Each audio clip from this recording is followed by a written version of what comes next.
Following Nigel Farage's second Brexit referendum claims, Mr Bolton said it is possible Britain could be burdened with another Brexit vote in the future. Speaking to BBC Daily Politics, Mr Bolton said Mr Farage's comments were not a call for a second Brexit referendum but the warning that Britons may be confronted with it in the future. He said, "There is a need to mobilise the entire Leave campaign of all the different elements to unite and actually ensure that we do move this whole Brexit thing forward, because otherwise it's not going to be delivered in any meaningful form."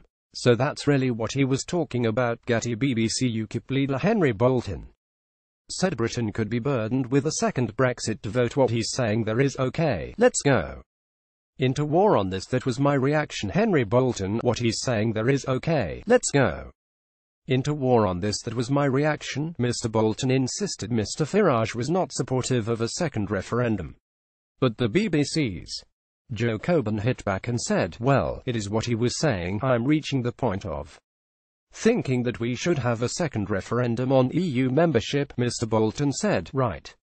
But in order to go to war on this, because this needs to be sorted out because the government is not delivering on Brexit. A former UKIP leader, Mr Farage, met with the EU's chief Brexit negotiator Michel Barnier on Monday to discuss key Brexit issues. Following the meeting, Mr Farage said he was pessimistic and realised Britain will not be given a good Brexit deal. Mr Farage came out to support another Brexit referendum on Thursday, insisting another vote will put to bed the ridiculous anti-Brexit arguments from Remainers. The Brexiteer said he fears Parliament will reject a final Brexit deal and some MPs and peers will do everything they can to put us through a second Brexit referendum. Mr Farage told his LBC show he has opened his mind to the possibility that a second Brexit vote could be forced upon British people. He said his message is a wake-up call for British people to prepare for a second Brexit vote.